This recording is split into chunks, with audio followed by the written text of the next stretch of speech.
त्यावेळेला मी एक ट्विट केलं होतं आणि सांगितलं होतं, व्यापारी आहात, व्यापार करा, आमचे बाप बनायचा प्रयत्न करू नका.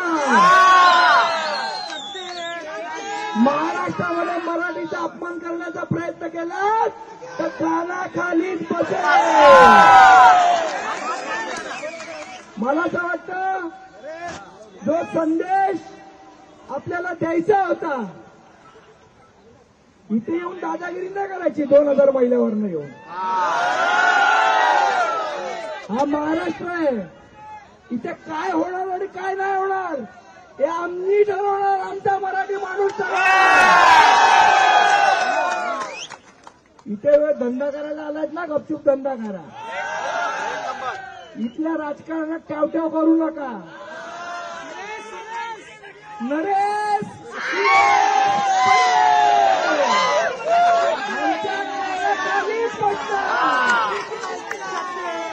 नरेश तू नाही शिकवायचं आम्हाला.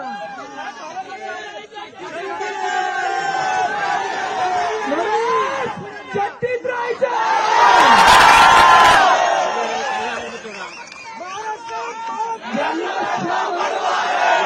शिकवायचं महाराष्ट्रात मराठीचा आणि आम्हाला मराठी असल्याचा नुसता गर्व नाही, आम्हाला आणि आज आम्ही आमच्या एकजुटीने मराठी माणसांनी त्याचा माज दाखवलाय. इथे येऊन माज करायचा,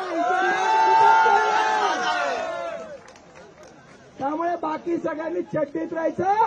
हा संदेश आपण सगळ्यांनी मिळून एकत्र दिलेला आहे.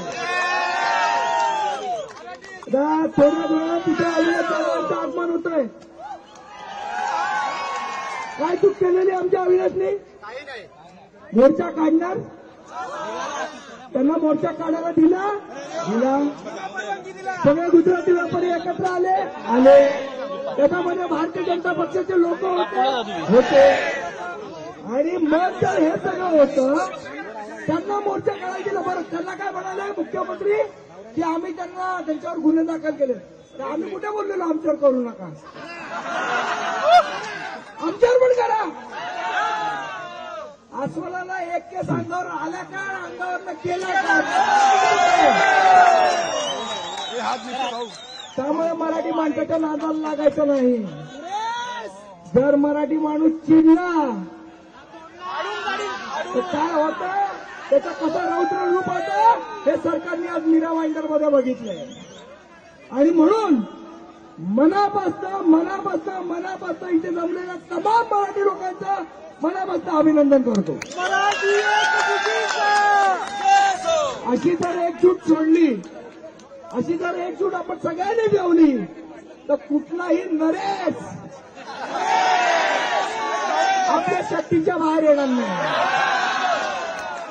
ही अशी एकजूट ठेवणार आहात तुम्ही सगळेजण.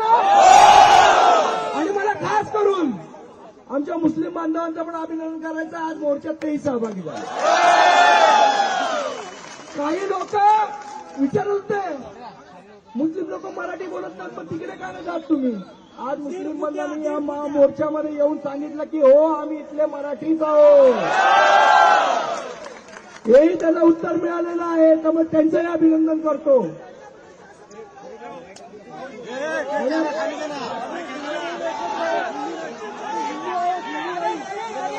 ख्रिश्चन समाज, सगळ्या समाजातले लोक आलेले, कारण त्यांनी काय सांगितलं, आम्ही सगळेजण फक्त आणि फक्त मराठी आहोत.